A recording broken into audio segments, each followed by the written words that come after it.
नमस्कार, मी मनीषा जोशी. तुम्ही पाहत आहात एम न्यूज. आज मी तुमच्या समोर एक अतिशय ताजा आणि गंभीर विषय घेऊन आली आहे. नेपाळमधील उग्र अस्थिरता आणि जेनझी व्यवहार, ज्यामुळे संपूर्ण देशात मोठा हिंसाचार सुरू झाला.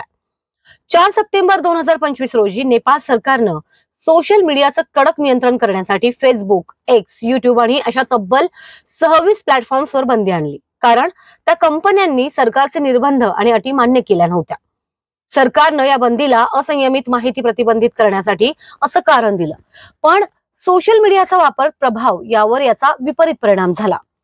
या प्रतिबंधामुळं झेन जी म्हणजे ताज्या पिढीनं जोरदार प्रतिक्रिया दिली आहे. हे आंदोलन केवळ सोशल मीडिया वापरावरच नव्हे तर भ्रष्टाचार, वंशवाद आणि राजकीय पारदर्शकतेच्या मागण्यांवर केंद्रित होतं. या आंदोलनात युवांनी नेतृत्व केलं.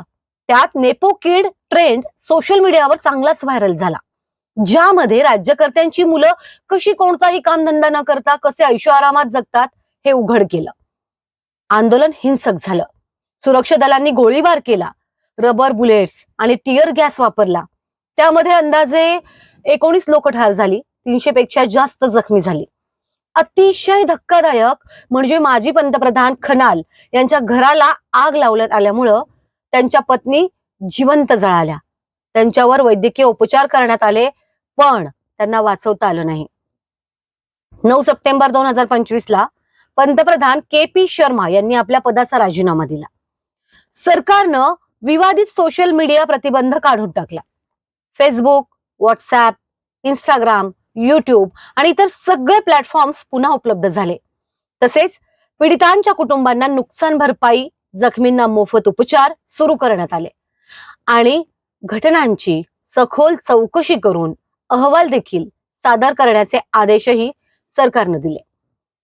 हिंसात्मक असमाधानी अवस्थेत नेपाळ आर्मीनं काठमांडूच्या रस्त्यावर नियंत्रण मिळवलं आणि राजधानीत अनिश्चितकालीन कर्फ्यू लागू केला.